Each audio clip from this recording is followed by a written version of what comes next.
वो देश का सैनिक इस दीपावली में घर आने वाला था और पूरे घर में खुशहाली आ जाती है। और दीपावली से पहले जब धनतेरस के दिन वो व्यक्ति घर पहुंचने वाला था और किसी कारण से नहीं पहुंच पाया, तो देर रात को एक फोन आता है और जैसे ही फोन आता है तो वो माता पिता लपकते हैं, वो बूढ़े दादा दादी उस फोन की ओर जाते हैं और उस फोन को उठाते हैं। उन्हें लगता है कि शायद स्टेशन में उनका बेटा आ चुका है, लेकिन एक पैगाम आता है कि कल जम्मू कश्मीर से आते हुए कुछ आतंकवादियों ने घात लगाकर हमला कर दिया, उसमें कई जवान शहीद हो गए और आपका बेटा भी शहीद हो जाता है। ये बात सुन के वो फोन कट जाता है। वो बूढ़े पिता 80 साल की उम्र में मुर्शिद से बेहोश हो जाते हैं। वो बूढ़ी माँ जो कल तक अपने बच्चे के इंतजार में खड़ी थी, वो जमीन में पड़ जाती है। कुछ समझे उससे पहले वो माँ महसूस कर लेती है जो कल तक दुल्हनों की तरह सजी थी, आज वो जमीन में पड़ जाती है। अभी तो बच्चों को पता ही नहीं, वो बच्चे तो स्वप्न में सोए हैं कि कल सुबह की रोशनी के साथ उनके पिता घर पे आएंगे। वो और बच्चों की तरह अपने पिता के साथ दीपावली मनाएंगे, वो भी अपने पापा के साथ गले लग के मार्केट जाएंगे और बच्चों की तरह वो भी बम पटाखे खिलौने लेके आएंगे। लेकिन ऐसा वो बच्चे सुबह उठते हैं, देखते हैं कि जिस घर में कल तक दीपावली सजी थी आज सन्नाटा सा था, न दादा दादी उत्तर दे रहे थे, न माँ कुछ बोलती है।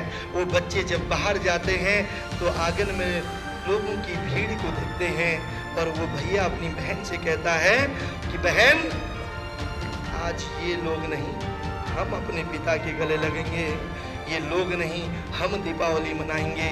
वो बहन लोगों के पास जाती है और कहती है कि नहीं, आज हम अपने पापा से मिलेंगे, हम दोनों भैया बहन दीपावली मनाएंगे, आप कल आना, हम अपने पापा से कल मिलवाएंगे।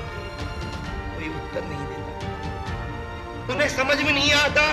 तभी अचानक तिरंगे से लिपटी एक शहादत आती है और वो उस तिरंगे को देखते हैं जो उनके आंगन में नजर आती है और वो देखते ही देखते पहचान जाते हैं वही कोई और नहीं, वो शहादत उनके पिता की है।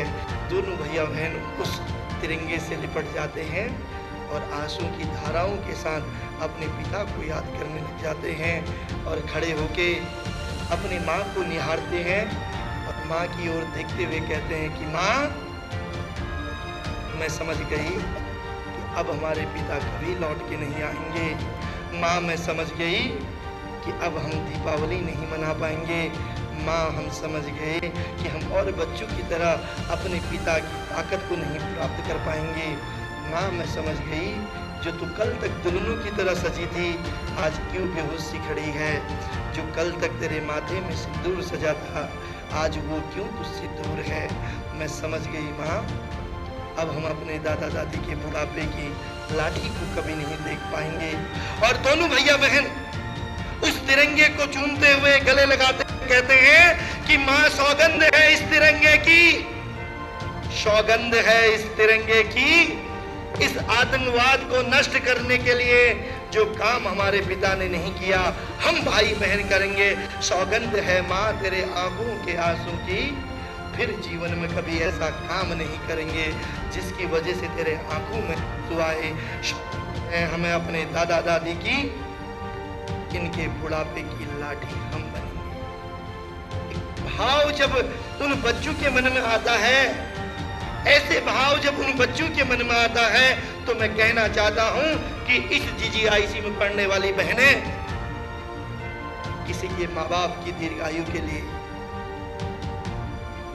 फिर राष्ट्र के निर्माण में योगदान देने के लिए, अपने माँ बाप की दीर्घायु के लिए सकारात्मक दिशा में आगे क्यों नहीं बढ़ते, वो क्यों नहीं बदल सकते।